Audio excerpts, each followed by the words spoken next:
Good morning, students. This is the first video of the chapter Weavers, Iron Smelters and Factory Owner. And in this video, we will discuss stories of crafts and industries of India during British period. This video has been made for class 8. And now let us discuss the topic in detail. Here we will discuss, will describe the stories of crafts and industries of India during British period. It means that what was the condition of Indian crafts and what was the condition of industries in India when the Britishers came here, when the Britishers established their empire in our country.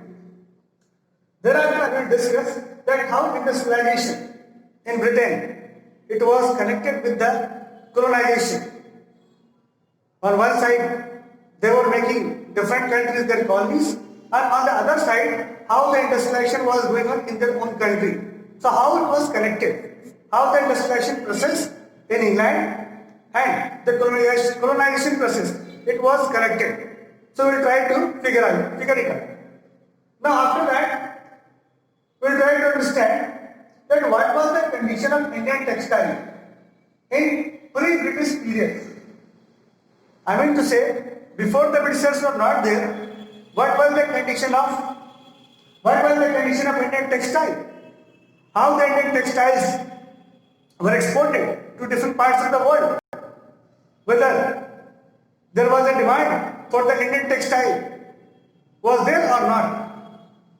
And at last we will try to discuss some important types of Indian clothes that became very popular and it was purchased all over the world. So here in this video I will try to understand all these topics. Now let us discuss with the stories of crafts and industries of India during British period. So we need to understand here that when the Britishers came, they ruined our textile industry. India was a great exporter of textile, and when the Britishers came, they made India an importer country. So how this transformation took place, how this change took place, we will discuss it. Now we need to understand that around 17th to 18th century, particularly in the 18th century, the craft of India and the industries of India was flourishing. And when the Britishers came, they saw, so initially they didn't touch it. We already discussed that when Britishers came towards India, they changed our port. They changed our important industrial cities also. And they made their own important cities in India. So we need to understand here that when Britishers came, they found that crafts was going on in a very progressive manner in India. And at the same time, the export was going on from India to different parts of the world. So when they came, they found that everything was going very smoothly, but it was not profitable for them. So they tried to make several things in our country that ultimately gave them benefits. Now at the same time, industrialization started in Britain. And the clothes that was made from India, it was exported all over the world. So when industrialization was started in Britain, they started making the ready-made clothes or textile by taking our raw materials. So it is very interesting to understand that what the Britishers were doing. The Britishers were taking our raw material. They were taking our raw material like cotton. They were taking our raw materials, and after that, from that particular raw material, they were making a textile. So by using our raw material, they were making textile in their factories or in their industries in England, particularly in the Manchester. Manchester was a particular city in England in which machines were installed and machines were producing the ready-made goods. So we saw that when Britishers came, they saw that India was very progressive in the textile, but when industrialization started in Britain, they took our raw material and after that they made textile by using the machines, and as a result it was cheaper. and finally they looked for the market. So they took our raw material, they made textile, and again they started looking forward for a market, and again they got market, India. So basically, India was a colony, and colonization was going on all across the world. Like Britain was controlling not only India, South Africa, America was one of the colony at the time. So we need to understand here that once the colonization started, at the same time, because of colonization, the raw material was under the command of Britishers, and that raw material was used for the industrialization purpose. So it helped a lot in producing, in getting the raw material. And again, when the raw material was ready, textile raw material was used and textile material was ready, it was again supplied to the colonies, because colonies were their market. So two things were happening. Because of colonization, they were able to take our resources, they were using our resources in their industries to produce ready-made goods, and after that, once their goods were ready, they were returning it back, they were selling it back to their colonies, because colonies were their market.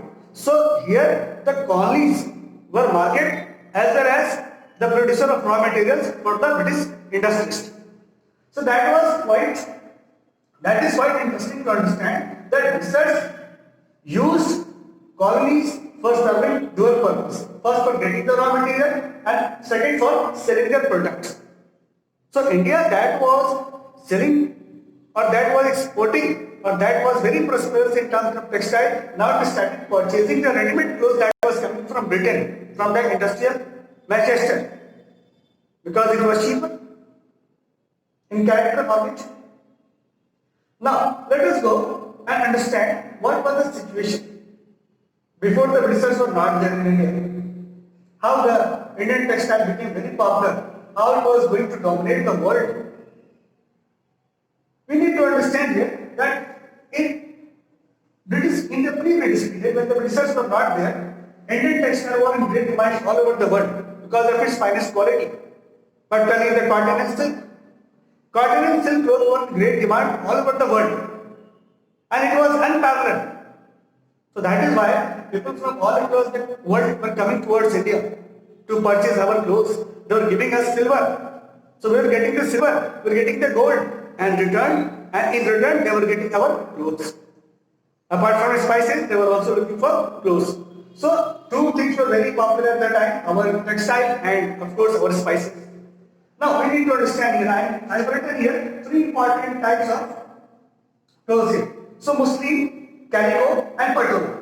So all these three types of clothes became very popular, and here the patola was very popular and it became very important in Indonesia. People from Indonesia were coming to purchase this.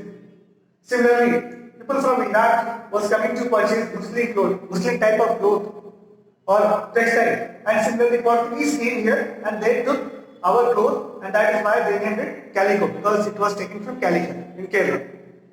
So we saw that the various varieties of clothes were purchased from India and they were exported to different parts of the world, and it was in great demand all over the world. Like muslin, calico, patola, these textile products were having huge market all over the world. And India was earning money from exporting the textile. But everything changed. Everything changed when the Britishers came. Now, we need to understand that even when the Britishers came, our few products were very much in demand. They were very attractive. Like, if I'm going to talk about Chin's product, it was the flowery design type of textile, colored flowery design textile. And it was so popular that it was demanded by Queen Elizabeth. After that, bandana was also became very popular. It was also a type of colored printed scarves, and that was much popular at the time. So we saw here that Indian textile was having a huge demand before the Britishers came here. And we were earning the money. So India was a great exporter of textile. In short, we can tell that India was a great exporter of textile, but everything changed when the Britishers came. and they made India a importer country of textile. So this is all about in this video. Thank you so much.